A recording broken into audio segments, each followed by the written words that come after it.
خاندانی طبیب کے پاس چلے جائیں، جدید تحقیق والے ڈاکٹر کے پاس چلے جائیں کہ آپ کا میں علاج پہ عمل کر سکتا ہوں یا آپ کے پرہیز پہ عمل کر سکتا ہوں، ایک کام کروا لیں۔ ایک آدمی کو فلو ہے، نزلہ ہے، ڈاکٹر کہتے ہیں یہ کیپسول لے لیں ٹھیک ہو جائے گا، مریض کہتے ہیں میں اچار کھانے کا بھی عادی ہوں۔ اب ان دو چیزوں میں سے آپ ایک انتخاب کر لیں، یا مجھ سے آپ پرہیز کروا لیں یا میرے سے آپ علاج کی پابندی کروا لیں۔ تو بلا خوف تردید یہ بات کہی جا سکتی ہے کہ طبیب یہی کہے گا پرہیز علاج سے بہتر ہے۔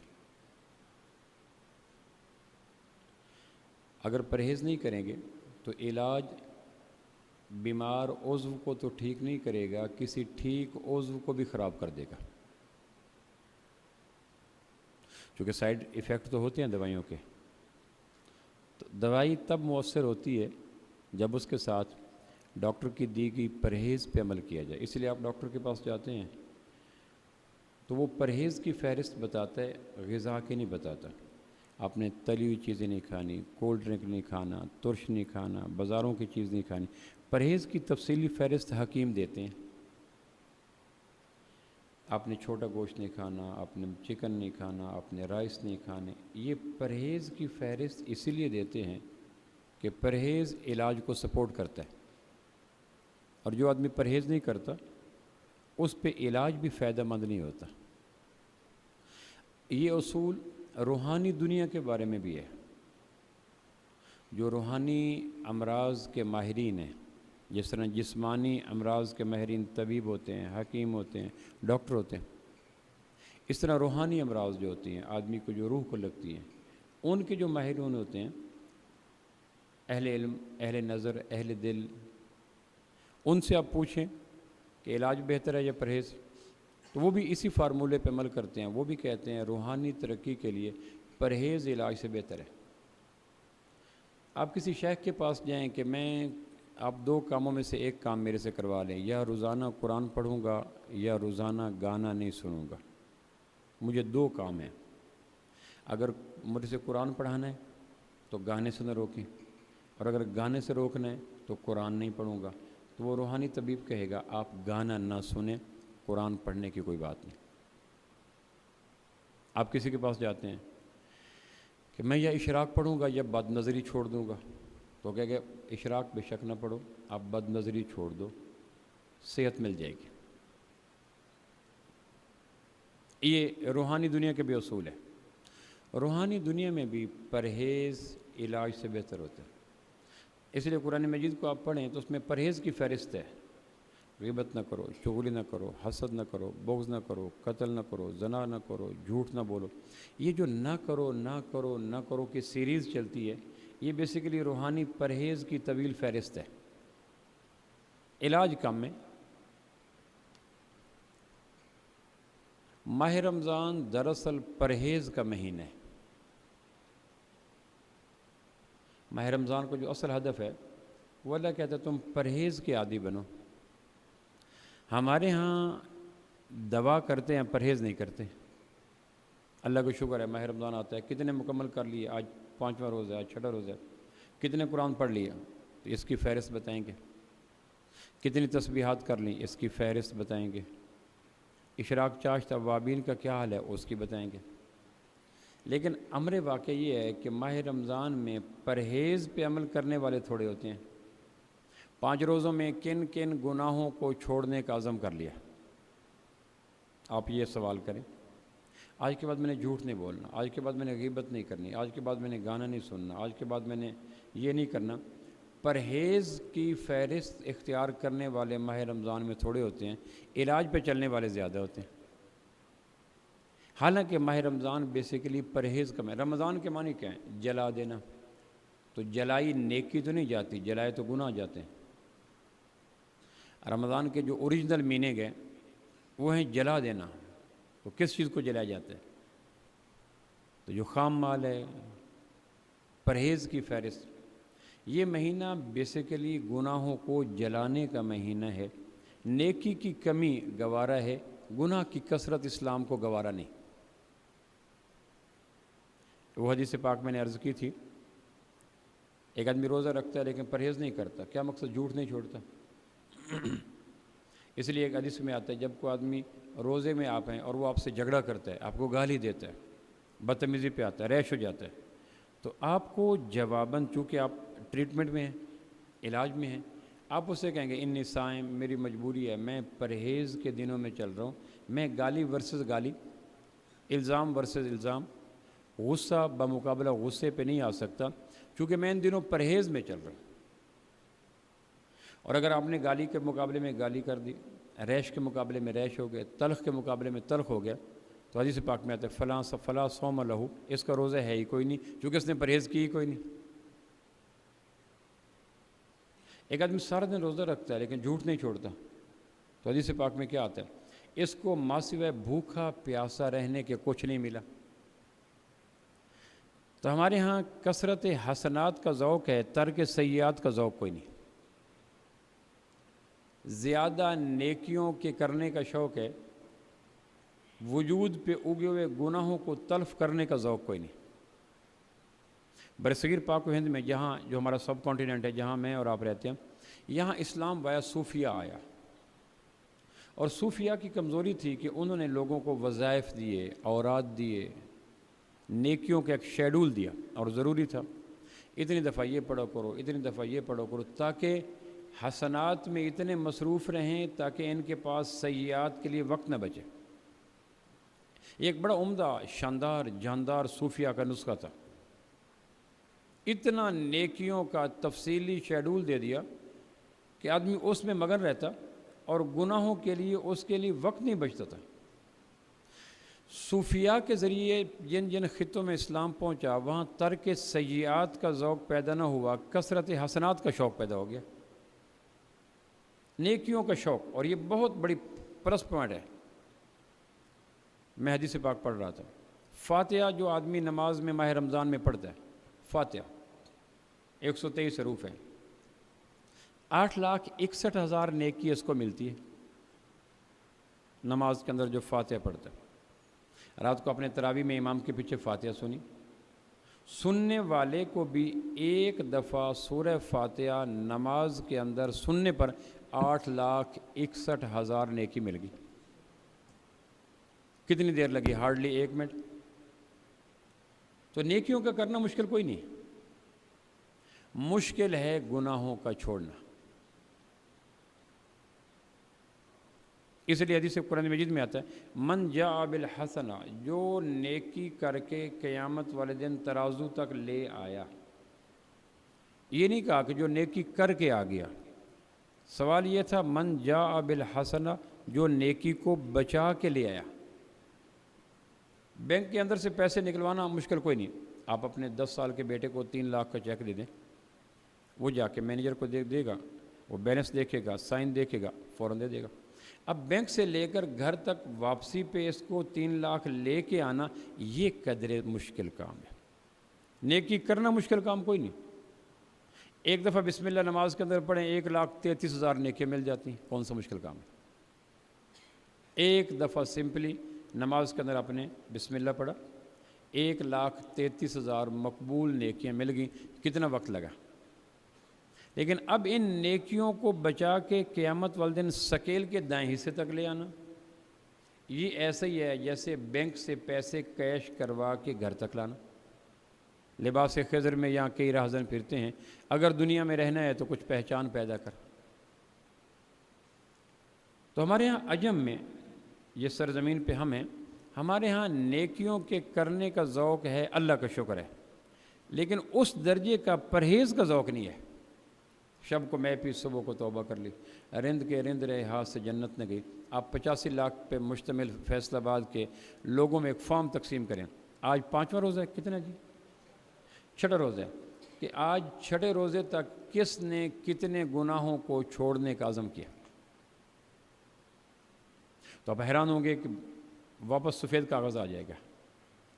80 لاکھ کے مشتمل بالغ افراد پر مشتمل پاکستان کے مانچسٹر میں ماہ رمضان کے اندر، جو کہ گناہوں کو چھوڑنے کا مہینہ بیسیکلی، جیسے میں نے کہا رمضان ہے ہی جلانا، تو اگر ڈیلی کی بنیاد پر ایک گناہ چھوڑا جائے، گناہ کی وجہ سے دوسرے کو اذیت ہوتی ہے، ضروری نہیں ہے کہ میری نیکی کی وجہ سے دوسرے کو فائدہ ہو، لیکن گناہ کی وجہ سے دوسرے کو اذیت ہوتی ہے۔ اس لیے آپ نے دیکھا ہوگا کاشتکار زمین پہ جھاڑ جھنکار پہلے کرتا ہے، ایک زمین کاشت کرنا چاہتا ہے، اس میں جتنی بھی جڑی بوٹیاں ہیں، جتنے بھی گند بنا ہے، اس کو پہلے صاف کرے گا، فصل بعد میں کاشت کرے گا۔ اچھا چلو یہ ایک ریئر مثال ہے۔ گھروں میں روزانہ دودھ دینے کے لیے گوالا دودھ دینے کے لیے آتا ہے، ہم برتن میں جس جگ میں یا جس میں دودھ لیتے ہیں اس کو پہلے دھوئیں گے، پھر اللہ کا نور ڈالیں گے۔ دیہاتوں میں دودھ کو اللہ کا نور کہا جاتا ہے۔ برتن کو دھونا پہلے ہوتا ہے، دودھ کا ڈالنا بعد میں ہوتا ہے، پس کا نکالنا پہلے ہوتا ہے، ڈریسنگ کا کرنا بعد میں ہوتا ہے۔ ایک آدمی پس نہیں نکالتا اور اوپر بہترین ڈریسنگ کرتا ہے، وہ مرض بڑھ جائے گا، جو اوپر کی ہوئی پٹی اس پس کو دبائے گی، اس کا دائرہ بڑھ جائے گا۔ عمدہ سے عمدہ سرجن بہتر سے بہترین پٹی بھی کر دے، لیکن پس نکالے بغیر کرے تو گناہوں کی پس نکالنا پہلے ہوتی ہے، نیکی کی پٹی کرنا بعد میں ہوتی ہے۔ اتنی سی بات سمجھ نہیں آتی۔ ایک واقعہ میں نے غالباً پہلے بھی سنایا تھا، گاؤں کے کنویں میں کتا گر گیا۔ انہوں نے پوچھا مولوی صاحب سے، کتا گر گیا ہے، ہم اسی کنویں سے پانی پینے کے لیے، سالن کے لیے، کھانے پینے کے لیے استعمال کرتے ہیں، اب کیا کریں؟ انہوں نے کہا 200 ڈول نکال کے دور پھینک دینا، جہاں کا پانی رس کر یا بہہ کر دوبارہ نہ آ جائے تو اب پانی استعمال کر لیں، وضو بھی ہوگا، کھانے پینے سٹیٹس کو پہ آ جائے گا، کوئی پریشانی نہیں ہوگی۔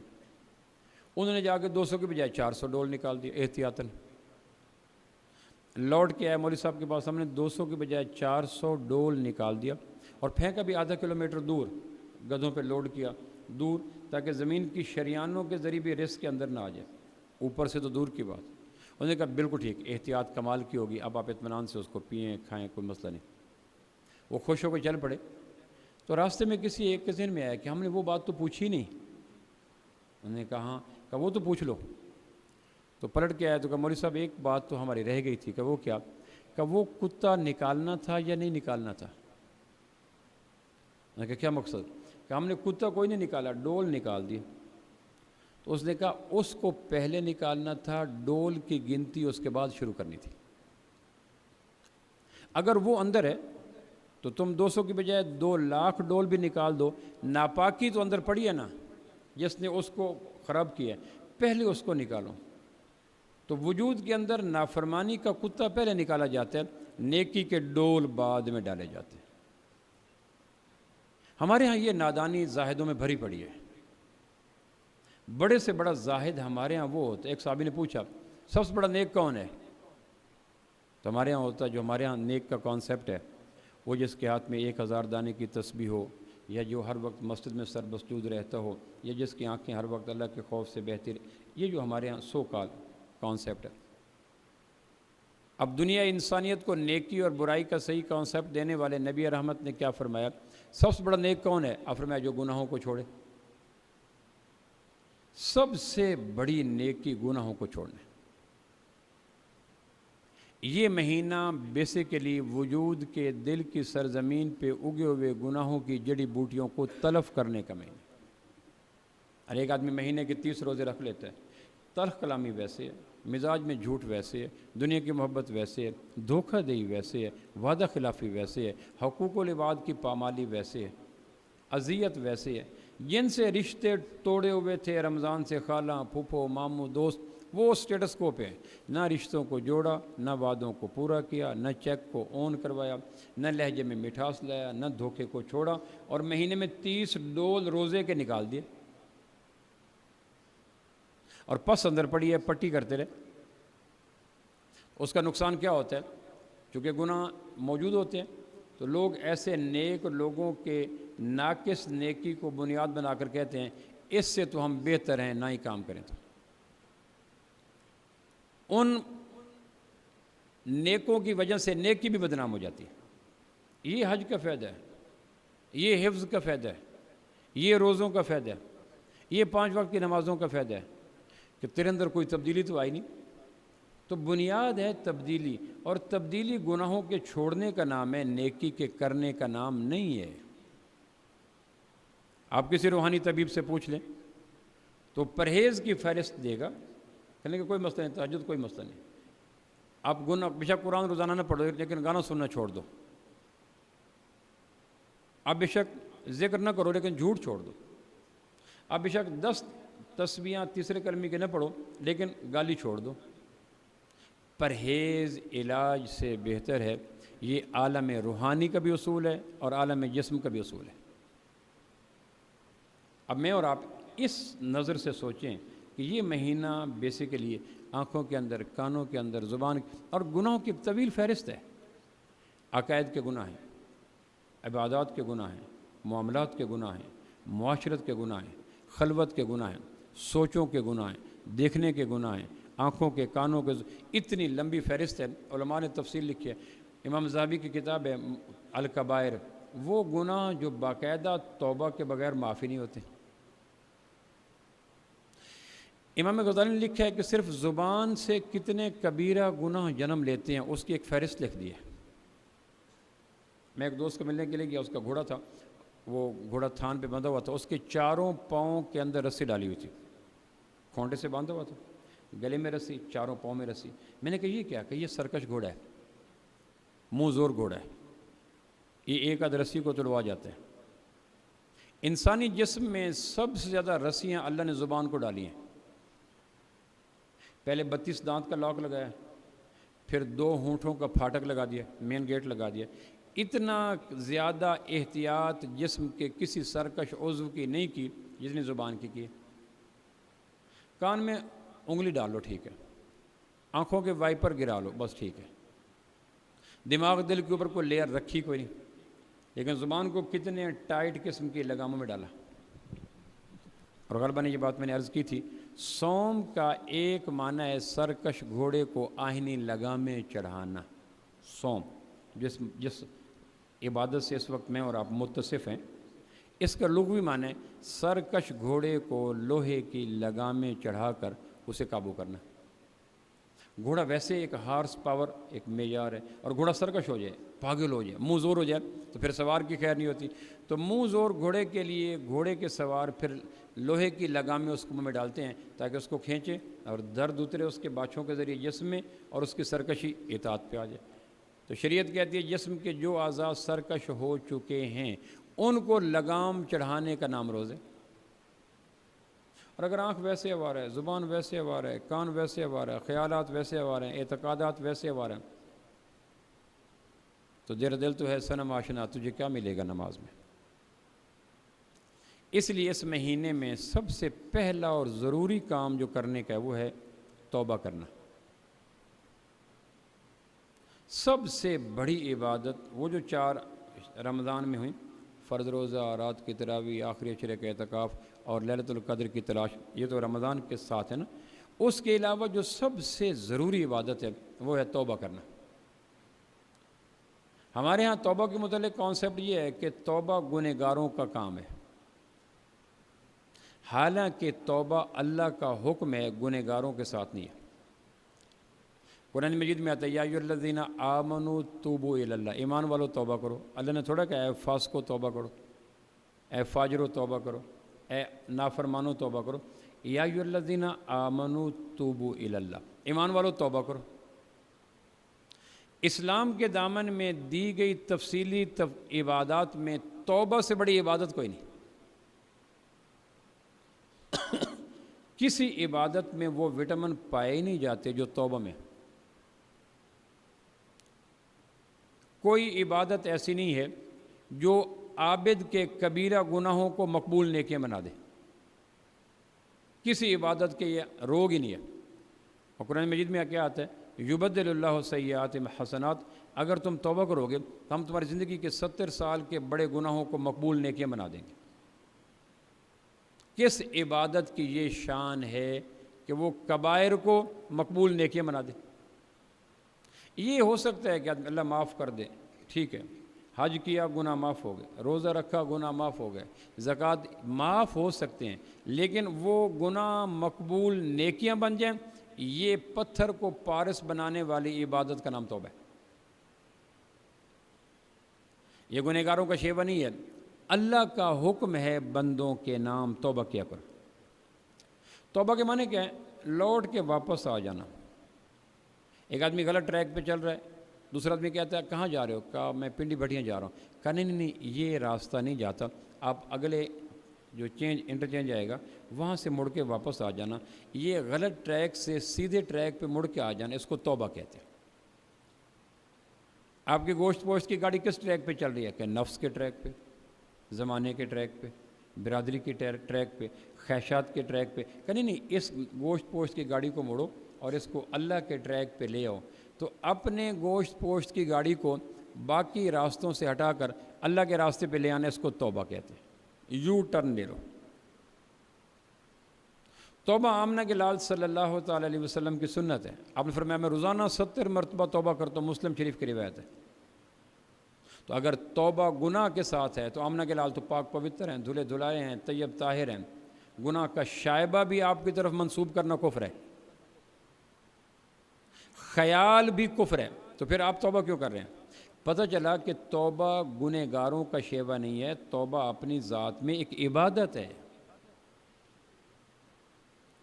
جس طرح نماز گنہگاروں کا کام نہیں، زکوٰۃ گنہگاروں کا کام نہیں، یہ ایک عبادت ہے۔ اسی طرح سملر توبہ ایک عبادت ہے۔ انبیاء کی توبہ کو اللہ نے قرآن مجید میں ڈسکس کیا ہے، ربنا ظلمنا انفسنا وان لم تغفر لنا، یہ ہمیں بتایا۔ گناہ کر کے اڑ جانا یہ ابلیس کی اولاد کا کام ہے، اور گناہ کر کے توبہ کر لینا یہ آدم کی اولاد کا کام ہے۔ اور ہم ابن ابلیس نہیں ہیں، ابن تو آدم ہے۔ ہمیں اپنے باپ کی میراث اچھی لگتی ہے۔ توبہ سے جتنے اللہ خوش ہوتے ہیں، دنیا کی کسی عبادت پہ اللہ اتنے خوش نہیں ہوتے۔ مثال آپ صلی اللہ علیہ وسلم نے دی، ایک آدمی اونٹ پہ سوار تھا اور ڈیزرٹ کے بیچ میں چل رہا تھا۔ اس کا سارا زندگی کا سفر، سامان، کھانا پینا، لباس، خیمہ اونٹ پہ تھا۔ بیچ صحرا میں پہنچا، تھکا، ایک جھاڑی نظر آئی، اس سے اونٹ کو باندھا اور سو گیا۔ اٹھا تو اونٹ کوئی نہیں۔ اب وہ ادھر بھاگا ٹیلوں میں، وادیوں میں، دائیں بائیں دیکھا، نظر کوئی نہیں، اور ٹیلے ابھی پھیلے ہوئے ہیں سینکڑوں کلومیٹر تک۔ اب اس کو یقین ہے کہ اگر اونٹ نہ ملا، نہ ستو ملیں گے، نہ کھجوریں ملیں گی، نہ سایہ ملے گا، نہ خیمہ ملے گا، نہ میٹھا مشکیزے کا پانی ملے گا، میں تو مر جاؤں گا، ڈی ہائیڈریشن کا شکار ہو جاؤں گا۔ اب وہ بیچارہ پریشان ہے، کیا کرے؟ بالآخر وہ موت کی نیت کر کے اسی درخت کے نیچے آ کے لیٹ گیا جہاں سے زندگی کا سامان گم ہوا تھا، یعنی جہاں اونٹ نکیل تڑوا کر بھاگا تھا اسی درخت کے نیچے آ کے لیٹ گیا موت کی نیت کر کے۔ اب وہ سوچ رہے عالم تخیر میں، اب میں مر رہا ہوں، اور بالکل آخری لمحے پہ پہنچا تو اس کو اونٹ کے گلے کی گھنٹیوں کی آوازیں ہیں، تو اس نے سمجھا کہ یہ گویا موت کی گھنٹی ہیں جو آخر وقت پہ انسانی باڈی کے اندر آواز دیتی ہیں۔ تو گھنٹیوں کی آواز بڑی، اس نے آنکھ کھول کے دیکھا تو اونٹ سامنے کھڑا تھا، اس میں ستو بھی ہیں، کھجوریں بھی ہیں، مشکیزہ بھی۔ وہ بھاگ کے اٹھا، اونٹ کو پکڑا اور شدت جذبات میں کہنے لگا، اللہ تو میرا بندہ، میں تیرا رب۔ اب ایک اس فکرے کی فقہی حیثیت ہے، ایک اس فکرے کی نفسیاتی حیثیت ہے۔ جو شریعت کا منشا ہے وہ اس فکرے کو فقہی حیثیت سے چیک نہ کرو، اس آدمی کی شدت مسرت کی طرف اشارہ ہے کہ اتنا خوش ہوا کہ اسے اپنے فکرے کی تان بان اور اپنے فکرے کی حقائق کا بھی ادراک نہ ہوا کہ میں نے کیا کہنا تھا، کیا کہہ بیٹھا۔ یعنی مقصد یہ نہیں ہے کہ اس کو وہ کافر ہو گیا، یہ نہیں، سائیکلوجیکل اعتبار سے دیکھو کہ اس بندے کے اوپر شدت خوشی کی کتنی ہے کہ اللہ تو میرا بندہ، میں تیرا رب، اور یہ جملہ اس کی مسرت کی انتہا کو ظاہر کرتا ہے۔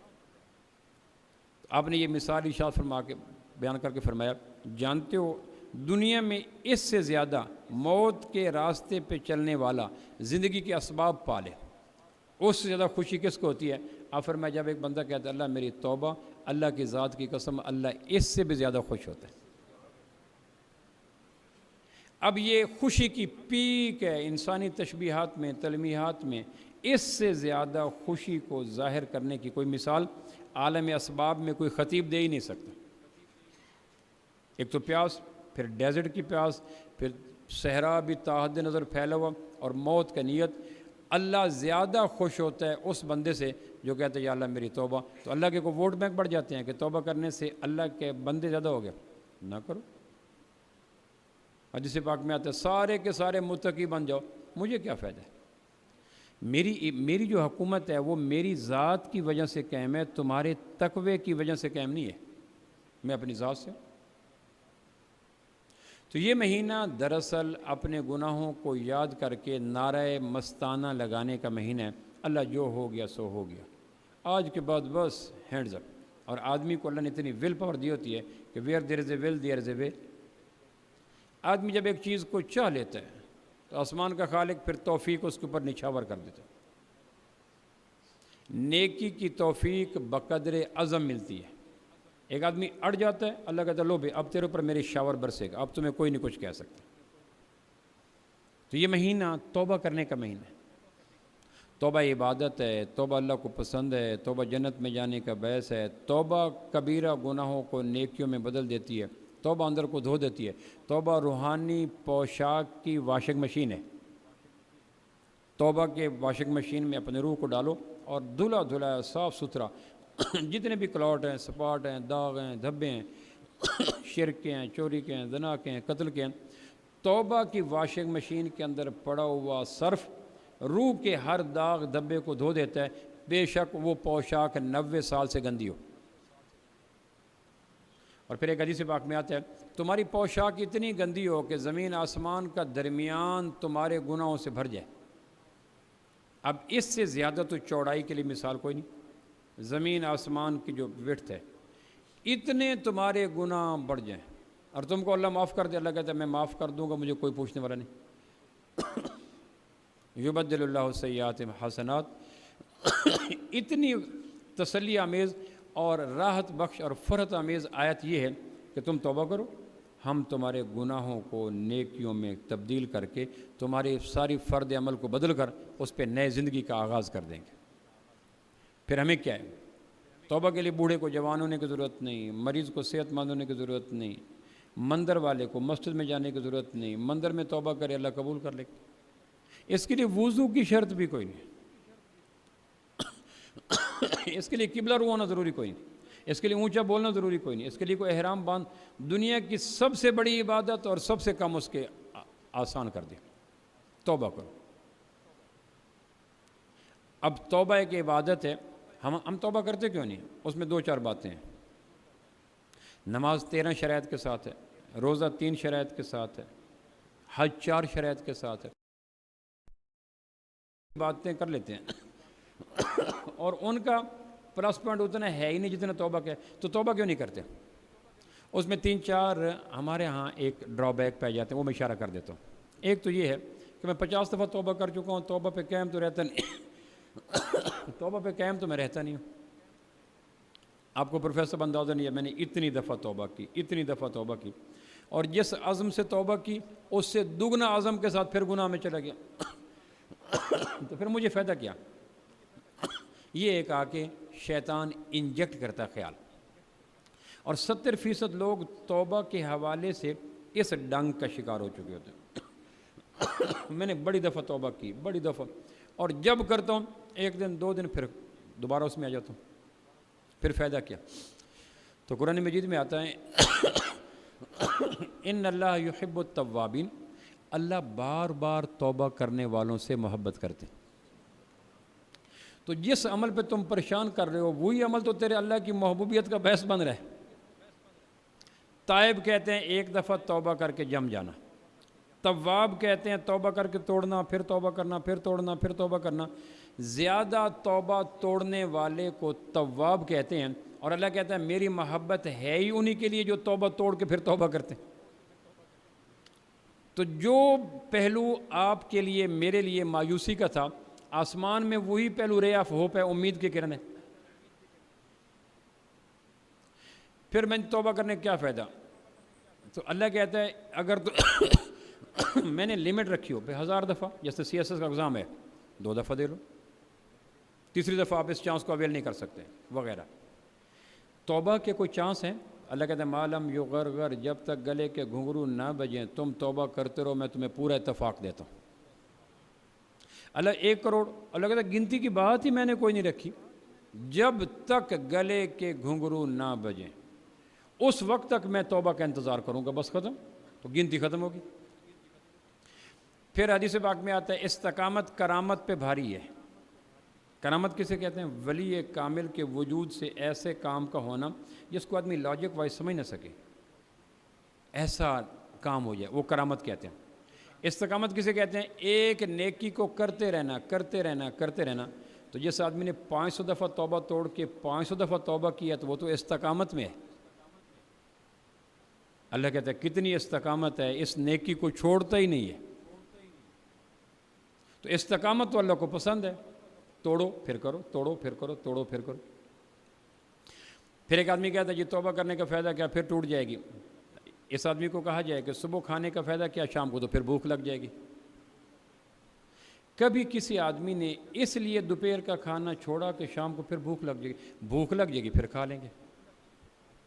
کبھی کسی نے اس لیے نئی پوشاک اور لباس پہننے سے انکار کیا کہ 50 سال سے میری پریکٹس ہے، صبح پہنتا ہوں شام کو گندا ہو جاتا ہے، فائدہ کیا پہننے کا، کہ شام کو گندا ہو جائے گا تو واشنگ مشین گھر میں پڑی نہیں، صابن ختم ہو گیا، اللہ کا پانی ختم ہو گیا، کہنے لگے نہیں تو کہ گندا ہوگا، صبح پھر نیا پہن لیں گے۔ تو اگر کھانا کھانے والا شام کو پھر بھوک کے باوجود کھاتا ہے، لباس پہننے والا گندے ہونے کے باوجود پھر پہنتا ہے، تو توبہ کرنے والا توڑنے کے باوجود پھر کیوں نہیں کرتا؟ ہوگی ٹوٹ گئی پھر کیا مسئلہ؟ اور اوپر اللہ کہہ رہا ہے جتنی دفعہ توڑے گا اتنی دفعہ تو میرے محبوبوں میں شامل ہو جائے گا، تو پھر کیا مجبوری ہے؟ پھر اللہ کہتا ہے میں نے گنتی کی حد کوئی نہیں رکھی۔ لہٰذا یہ ایک پہلا خیال ہے جو اکثر توبہ کے حوالے سے نورانی دو بن کے آتا ہے۔ دوسرا جو خیال آتا ہے وہ یہ ہے کہ اللہ بڑا غفور الرحیم ہے، ہمیں کیا ضرورت ہے؟ تو اللہ کا نام غفور بھی ہے، اللہ کا نام رزاق بھی ہے، اللہ کا نام حفیظ بھی ہے۔ اللہ معاف کرنے والا ہے، اللہ حفاظت کرنے والا، اللہ رزق دینے والا ہے۔ اب کسی کو اللہ حفاظت کرنے والا ہے، کہنے لگے ہاں تو کہ مکان پہ چھت پہ چھلانگ لگاؤ، اللہ بڑا حفاظت کرنے والا ہے۔ تو اللہ کی صفت حفیظ پر اعتبار کر کے کوئی چھت سے چھلانگ نہیں لگاتا۔ اللہ بڑا رزق دینے والا ہے، کہنے لگے ہاں کہ دکان کو مستقل لاک اپ کر کے گھر بیٹھ جاؤ۔ اللہ کے صفت رزاق پہ اعتبار کر کے دکان بند نہیں کرتے، لیکن اللہ کے صفت معاف کرنے پہ اعتبار کر کے گناہوں میں شیر ہو جاتے ہیں۔ اگر اللہ کی صفات پہ اتنا ہی یقین ہے تو بقیہ صفات بھی اتنا ہی یقین مانگتی ہیں جتنا غفور مانگتی ہے، اور اگر وہ نہیں اس پہ ہو رہا تو یہ کیوں کرتے ہو؟ پھر قرآن مجید میں واضح ہے انی لغفار لمن تاب و آمن، بی شور آگاہ ہو جاؤ، میں غفور ان کے لیے ہوں جو توبہ کریں۔ یہ نہیں کہ اللہ حفیظ ہے زہر کھا لو، اللہ رزاق ہے کھیتی میں بیج نہ بو، بیج بو کے کھیتی پر اعتبار، زہر سے چھوڑ کر سے اللہ کے حفیظ ہونے پر اعتبار، گناہوں سے توبہ کرنے کی کاوش کرنے کے بعد اللہ کے غفور ہونے پر اعتبار کیا جائے۔ ایک اور جو آتا ہے کہ شفاعت ہو جائے گی، شفاعت کا کانسیپٹ بھی اگر صحیح پراپر نہ ہو تو کئی لوگوں کو یہ ناقص تصور شفاعت عین اسلام کا حصہ ہے، اسلام کی تعلیم ہے، لیکن ناقص تصور شفاعت یہ آدمی کو گناہوں پہ شیر کر دیتا ہے۔ آمنہ کے لال صلی اللہ علیہ وسلم فرمایا میں اس وقت تک جنت میں نہیں جاؤں گا جب تک اپنے ہر امتی کو جنت میں نہیں لے جاؤں گا۔ تو اس شان کریمی کا تقاضا یہ ہے کہ آدمی شراب پینا شروع کر دے۔ باپ کہتا ہے میرا بیٹا تم جو کچھ بھی کرو میں کچھ نہیں کروں گا، تو اس کا مقصد یہ ہے کہ بیٹا اپنے گھر کا سرمایہ اٹھا کے ڈاکوؤں کو دینا شروع کر دے کیونکہ ابا نے کہہ دیا۔ باپ کے اس فکرے کا معنی مس یوز نہ کیا جائے۔ آمنہ کے لال کا تصور شفاعت ہے، لیکن کن کے لیے؟ جو نیکی کرتے ہیں اور ڈرتے ہیں۔ روحانی حفظان صحت کا پورا استعمال کرتے ہیں، پھر بھی لرزاں، شاخ بیت کی طرح کانپنا، سیمابی صفت، پتہ نہیں کیا بنے گا، قبول ہوگا نہیں ہوگا۔ تو نیکی کی شرائط کو فلفل کرنا اور پھر ڈرتے رہنا، ان کے لیے تصور شفاعت ہے، نہ کہ عمر بھر لوگوں کی عزتیں برباد کرنا، سود کا کاروبار کرنا، شراب کو عام کرنا، ڈش کیبل کے ٹھیکے لینا اور لوگوں کو دھوکہ دینا اور اسی پہ مر جانا اور کہنا کہ اللہ کے محبوب شفیع ہیں، شفاعت کر جائے گا۔ یہ آدمی کا مس انڈرسٹینڈنگ ہے، تصور شفاعت کا غلط استعمال ہے۔ پھر ایک اور چیز جو توبہ کے حوالے سے ریکارڈ بنتی ہے، وہ آدمی کہتا ہے پتہ نہیں میرے گناہ بہت زیادہ ہیں، مایوس ہو جاتا ہے، آدمی کی نفسیات ہے، مایوس ہو جاتا ہے۔ تو حدیث پاک میں کیا آتا ہے، لو بلغت ذنوبک عنان السماء، اگر تمہارے گناہ پوری کائنات اعتقادی کافر ہو جائے، عملی گناہ اعتقادی گناہوں سے بڑے نہیں ہوتے۔ ایک آدمی اللہ کے محبوب کو نہیں مانتا اور اس میں ساری خوبیاں، سچ بولتا ہے، حلال رزق کا اہتمام کرتا ہے، صحیح لوگوں کے ساتھ ڈیل کرتا ہے، لیکن ایک اعتقادی غلطی ہے کہ اللہ کے محبوب کو آخری نبی نہیں مانتا، اس کی عمر بھر کی نیکیاں اس آدمی کے برابر نہیں ہو سکتی جس کے اندر یہ ہے کہ اللہ کے محبوب کو آخری نبی مانتا ہے اور باقی ساری عملی غلطیاں اس میں ہیں۔ عملی غلطیوں کے پہاڑ اعتقادی غلطیوں کے کنکر کے برابر بھی نہیں ہو سکتے۔ تو حدیث میں کیا آتا ہے، اگر تم سارے کے سارے اعتقادی غلطیوں سے آسمان کو بھر دو، عملی نہیں، وہ تو بہت چھوٹی، اعتقادی غلطیوں سے آسمان کو بھر دو، اللہ کہتا ہے مایوس نہ ہونا، تم کہنا یا اللہ میں معافی مانگتا ہوں اور میں اسلام میں آتا ہوں، اللہ کہے گا میں نے تمہیں معاف کیا، میں دل میں بات رکھتا ہی نہیں۔ پھر گناہ کو ڈیکوریشن پیس نہیں ہے جو عرش معلیٰ پہ اللہ سجا کے رکھے، جو چیز میرے وجود پہ پسند نہیں، وہ اللہ فرشتوں کو کب کہے گا یہ فائلیں سنبھال کے رکھنا، کسی وقت اس بندے کو قابو کرنے کے لیے کام آ سکتی ہیں۔ یہ تو انسانوں کا مزاج ہے نا کہ لوگوں کی کمی کوتاہیوں کو فائل اپ کر کے محفوظ رکھتے ہیں، کسی وقت اگر اس کو قابو کرنا پڑ گیا، یہ انسانوں کی سوچ ہے۔ آسمان کا خالق کہتا ہے جو چیز تمہارے وجود پہ پسند نہیں، اس کی فائلیں بھی عرش معلیٰ پہ پسندیدہ چیز کوئی نہیں۔ ایک حدیث پاک میں نے پڑھی، مجھے اس کی اتھینٹسٹی کا نہیں پتہ، ایک آدمی خواب میں کہتا ہے اللہ مجھے معاف کر دے، اللہ کہتا ہے اس کو معاف کر دیتا ہوں۔ چلو اس کی زبان سے سوری نکلا تو صحیح، جیسے بھی ہو، اور ابن آدم کو سوری کہنا زیادہ پسند ہے اڑنے کی نسبت، تو مایوس ہونے کی ضرورت کوئی نہیں۔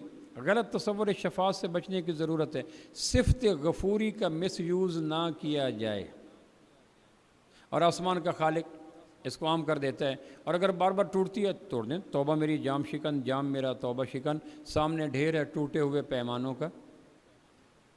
توبہ نے کہا شراب کے جام کو توڑ دو، شراب کے جام نے کہا توبہ کو توڑ دو، تو یوں ایک چلتا رہتا ہے، توبہ میری جام شکن، جام کو دیکھا جام میرا توبہ شکن، سامنے ڈھیر ہے ٹوٹے ہوئے پیمانوں کا۔ ایک طرف جام کے پیمانے ٹوٹے پڑے ہیں، ایک طرف توبہ کے عہد و پیمان ٹوٹا پڑا ہے، اس کی کوئی مسئلہ نہیں۔ نہ کہیں جہاں میں اما ملی، جو اما ملی تو کہاں ملی، میرے جرم خانہ خراب کو تیرے عفو بندہ نیاز میں۔ اللہ اس آدمی پہ زیادہ خوش ہوتے ہیں جو زیادہ غلطیوں کے بعد توبہ کر لے۔ تو جس نے معاف کرنا ہے، جس نے فیور دینی ہے، جب وہ بازو پھیلا کے بیٹھا ہے تو راستے کے بیریئر، راستے کے اندر بیٹھنے والوں کی کیا بات سننی ہے؟ جس نے کہنا ہے وہ کہتا ہے آجو آجو بسم اللہ۔ اب اگلی بات، آخری بات، چونکہ میں نے کہا تھا کہ ماہ رمضان کے اندر ہم گناہوں کو چھوڑنے کا بھی عزم کریں، نیکیوں کے تسلسل کے ساتھ ساتھ۔ نیکیوں کو وائنڈ اپ نہیں کرنا، اشراق، چاشت، اوابین، ذکر، تسبیح، تلاوت، درود السلام جو ہیں اس کو کنٹینیو رکھنا ہے، لیکن انہی تک نہ رہ جائیں، داغ دھبوں کی بھی فکر کریں۔ روزانہ کے بنا پہ ایک داغ دھبا ہی ہو گیا، کام ہو جائے گا۔ اور یہ مہینہ ترک سیئات کے حوالے سے معروف ہے کثرت حسنات کی بجائے، گناہوں کو چھوڑنے کے حوالے سے زیادہ مشہور ہے نیکیوں کی کثرت کی بجائے۔ اب توبہ ایک عبادت ہے اور عبادت شرائط کے ساتھ ہوتی ہے۔ جس چیز کو عبادت کہیں گے اس کے ساتھ شرائط لگ جاتی ہے۔ نماز ایک عبادت ہے، قربانی ایک عبادت ہے، زکوٰۃ ایک عبادت ہے، حج ایک عبادت ہے، جہاد ایک عبادت ہے۔ جو عبادت ہو جاتی ہے شریعت اس کے ساتھ شرائط لگا دیتی ہے۔ توبہ بھی عبادت ہے، اور عبادتوں کا بھی سردار عبادت ہے، اتنی بڑی عبادت مت پوچھو۔ حدیث پاک میں آتا ہے توبہ کرنے والوں کے پاس بیٹھ کے دعائیں مانگا کرو، اس وقت دعائیں جلدی قبول ہوتی ہیں۔ جتنی رحمت توبہ کرنے والے کے عمل کے وقت برستی ہے، اتنے تہجد پڑھنے والوں کے تہجد کے وقت نہیں برسا کرتی۔ اس لیے اہل علم کا دستور تھا کہ جب پتہ چلتا فلاں آدمی نے توبہ کرنی ہے، اس کے پاس جا کے اپنے ہاتھ پھیلا کے بیٹھ جاتے کہ جو آج شاور تیرے اوپر برس رہے ہیں، وہ شاور آج مسجد کے مینار پہ بھی نہیں برس رہے۔ تو بچا بچا کے نہ رکھ اسے، تیرا آئینہ ہے وہ آئینہ کہ شکستہ ہو تو عزیز تر ہے نگاہ آئینہ ساز میں، اقبال کہتا ہے۔ کوئی بات نہیں، توبہ ٹوٹ گئی پھر کرو۔ جتنی دفعہ توبہ کے ٹوٹنے کی وجہ سے دل ٹوٹتا چلا جائے گا، شکستہ دل پہ اللہ کو زیادہ پیار آتا چلا جاتا ہے۔ تو گزارش یہ تھی کہ میں اور آپ توبہ کریں، اور توبہ عبادت ہے، اور عبادت شرائط کے ساتھ ہے۔ اب اس کی میں 6 شرائط عرض کر دیتا ہوں۔ تفسیر کشاف میں زمخشری رحمۃ اللہ علیہ نے ایک واقعہ لکھا ہے۔ ایک آدمی کہہ رہا تھا استغفر اللہ ربی من کل ذنب، یہ جو توبہ کے حوالے سے جامع معنی جملہ۔ امی عائشہ نے پوچھا یا رسول اللہ صلی اللہ علیہ وسلم، اگر میں لیلۃ القدر کی ساتیں پا لوں تو کیا کروں؟ تو آپ نے اس وقت فرمایا تھا عائشہ، اس وقت بھی اللہ سے گناہوں کی معافی مانگنا۔ اللہم انک کریم تحب العفو فاعف عنی، اے اللہ تو کریم ہے، معافی کو پسند کرتا ہے، مجھے معاف کر دے۔ لیلۃ القدر کی مبارک ساتوں میں اللہ مجھے حج کی توفیق دے، مجھے مستجاب الدعا بنا دے، میرے اوپر قرآن کا فہم کھول دے، مجھے اپنا محبت نہیں نبوت کی نگاہ پڑی، اے اللہ تو کریم ہے، معافی کو پسند کرتا ہے، مجھے معاف کر دے۔ تو لیلۃ القدر میں اپنی چہیتی بیوی کو جس دعا کی تلقین نبوت کی طرف ہوئی وہ معافی کی تھی، اور ماہ رمضان میں 24 گھنٹے یہ مانگا جائے۔ اب آدمی کہہ رہا تھا استغفر اللہ ربی من کل ذنب، اور یہ بڑا جامع معنی جملہ ہے، اللہ میں ہر گناہ سے توبہ کرتا ہوں، استغفر اللہ ربی من۔ تو حضرت علی رضی اللہ عنہ نے اس کو سنا تو کہنے لگے کیا کہہ رہے ہو؟ تو فرمانے لگے میں توبہ کر رہا ہوں۔ کیسے کر رہے ہو؟ اس نے پھر اس جملے کو ریپیٹ کیا، استغفر اللہ ربی من کل ذنب، اللہ میں ہر گناہ سے توبہ کرتا ہوں۔ بڑا جامع معنی کمپریہنسو، اس میں صغیرہ کبیرہ، رات کے دن کے، بھول چوک کے، جان بوجھ کے، فکری نظری علمی عملی تہذیبی ثقافتی، چھوٹے بڑے ہر گناہ کو اس دعا نے اپنے حصار میں لے لیا، مجھے جو یاد ہیں جو یاد نہیں جو بھی دیں۔ تو سیدنا علی رضی اللہ، انبیاء کے بعد سب سے زیادہ علم سیدنا علی رضی اللہ عنہ کو عطا کیا گیا، اس پہ اتفاق ہے۔ علم کا بے پناہ چشمہ سیدنا علی رضی اللہ کی ذات اقدس ہے۔ انہوں نے سنا ایک بدو کو کہتے ہوئے زمخشری کے بقول کشاف کی تفسیر میں کہ استغفر اللہ ربی من کو، اللہ میں ہر گناہ سے معافی مانگ۔ آپ فرمانے لگے ہذہ توبۃ الکاذبین، یہ تو جھوٹوں کی توبہ ہے۔ تو وہ لرز گیا، انہوں نے کہا جی میں تو اسی کو وما توبۃ الصادقین، پھر میں تو اسی کو سمجھتا ہوں سچوں کی توبہ۔ آپ نے فرما دیا تو چونکہ نبوت کے شہر کا دروازہ آپ ہیں، اور آپ کے بغیر نبوت کا علم کھلتا نہیں ہے، تو آپ مجھے فرمائیں کہ پھر سچوں کی توبہ کیا ہے؟ میں تو اپنی دانست میں اس کو سچوں کی توبہ کہہ رہا ہوں۔ فرمایا نہ، سچوں کی توبہ وہ ہوتی ہے جس میں 6 باتیں ہوں۔ 6 باتوں کے بغیر توبہ خود توبہ کے قابل ہے۔ جیسے رابعہ بصری فرمایا کرتی تھی ہمیں تو اپنی توبہ پر بھی توبہ کرنی چاہیے، ہماری تو توبہ بھی جینوین نہیں ہے۔ جیسے کہتے ہیں نا کچھ لوگ، ہمارے ملک میں تو زہر بھی خالص نہیں ملتا، کم از کم زہر تو خالص مل جانا چاہیے۔ اس دور کے مومن کو تو توبہ بھی خالص نہیں ملتی، چلو توبہ تو خالص کر لو۔ تو فرمایا کرتی تھی ہماری توبہ بھی توبہ کے قابل ہے، استغفر اللہ ربی من کل ذنب۔ تو اس نے کہا جی پھر سچوں کی توبہ کیا ہے؟ تو فرمایا جس میں 6 چیزیں ہوں وہ توبہ ہے۔